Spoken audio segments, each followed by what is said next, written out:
Shalom. I am Rabbi Davidovich, speaking to you from Efrat, Israel, on behalf of the webyeshiva.org. In this short Torah presentation, I'm going to be talking a little bit about this week's Torah portion, which begins a new chapter of the Torah, a new sefer, a new book of the Torah, the book of Shemot, and we're going to talk about the first Parsha, which is Shemot. There are lots of messages that we can see from this Parsha, and I'm going to focus only on one or two things in this short message. First of all, we have the story of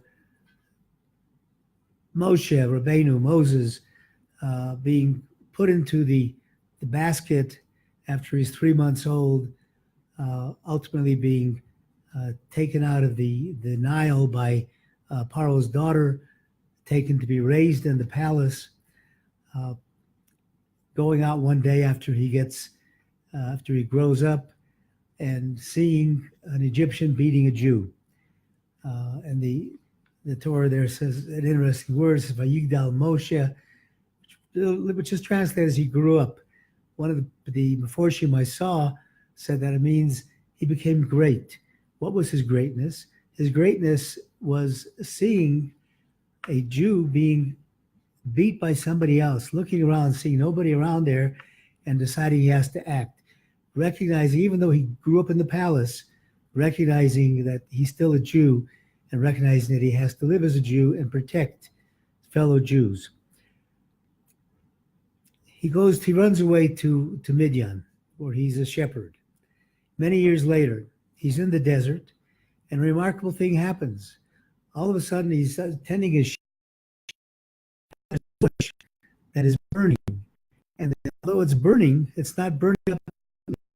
And he looks and he's wondering, he turns aside to look at it, doesn't understand how that's happening. And he sees the bush burning.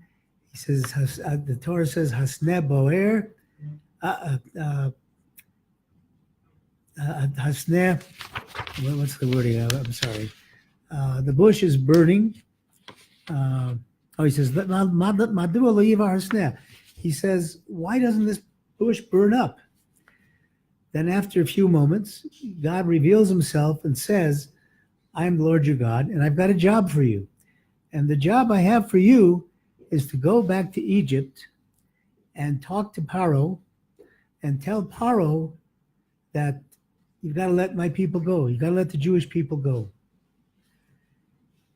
Moshe seemingly refused to do this, which is kind of strange. Here God is commanding him directly, and he's in essence refusing. He's stalling. He says, God says to him, he says specifically, God tells him to go and talk to Pharaoh. Go talk to him. He should get these people, Jewish people, out of Egypt. Yomer Moshe Elohim, Moshe said to God, Mi anochi, who am I? Who am I ki elech el Paro? That I should go to Paro, v'chi es b'nei Yisrael Mitzrayim, and that I should be the one to bring out b'nei Yisrael from Mitzrayim. What's that all about? So Rashi has an interesting comment. He says there are really two things. First of all, Moshe is, as we know, is referred to as Anav Mikol Adam. He's the most humble of all people. So he feels that he's the smallest possible person. He's the most insignificant person. Why should he be chosen for this great task? But the second thing is he says he's asking God, how can I ask that these people, these Bnei Israel, these Jews, be freed from Egypt? What is their merit? What is their merit? They have sunk to a very high level. They've sunk to as our sages tell us, to the 49th level of deprivation. So how are they worthy of this miracle that you're going to do of bringing them out of Egypt? So we learn from that a very important lesson. God says, I understand, and looking at these people, I understand that in looking at these people, I look at not what they are now, but what their potential is. And what is their potential? Their potential is that they will get out of Egypt and receive the Torah, and they will be the chosen people. The concept of potential is very interesting. Rabbi Shia Twersky, Dr. Twersky says that all of us from time to time will take a risk in doing something, and we balance the potential gain from that, from taking the risk. For instance, you invest money in a project in the stock market. You're taking a risk. You don't know if it's going to go up or down, but you're taking a risk. He says we should apply that to other people. When you look at a person, you should look at the potential of that person and take a risk on that person, not just apply the risk-taking to your investments, but to your investments in human beings. That's one point of this story. The other is with the sneh, bo'er bo'esh v'lo ukal. It's engulfed completely in fire and is not being consumed. That represents the Jewish people. If you look around at the history of the Jewish people, we've been constantly under fire. We've constantly suffered tragedies, but yet with God's help, we are still here and we're able to overcome this. The Netivot Shalom compares this to a seed that is planted in the ground. He says when the seed is first planted, what happens to the seed? It has to dissolve completely before it starts growing. And once it dissolves completely, it becomes new growth. He calls that process kusta de chiyusa, the spark of life. And he said, the spark of life, this is within every Jew.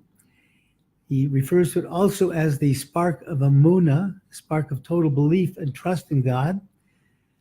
And he says that it is this kusta de chiyusa, this spark of life that was reignited, that enabled the Jewish people to get out of the devastation that they were in, the degradation that they were in, and become the holy people. He says this can also happen to us individually.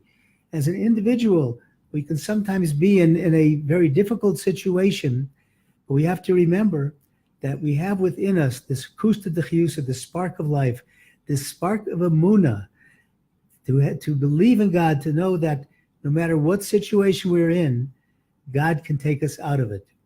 In fact, the Netivot Shalom says it's important, even if you think that, I don't have any faith in God. I don't believe in God. He says, even if you don't think you do, you should know that basically, genetically, you're born with Amunah. And deep down inside of you, you have Amunah. And what you have to do is ask God to help you with your Amunah, to help you with your faith.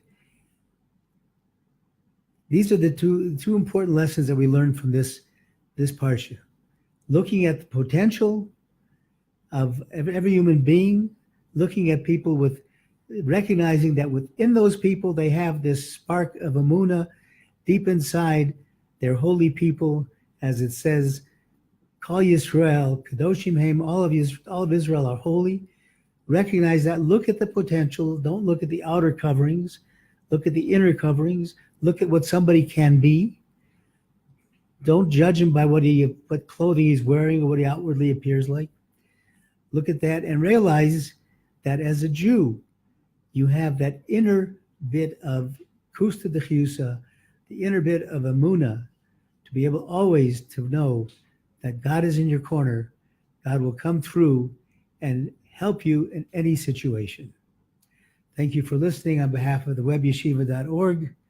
I wish everybody a wonderful, wonderful Shabbos, and God willing, we'll talk to you next week. Shabbat Shalom.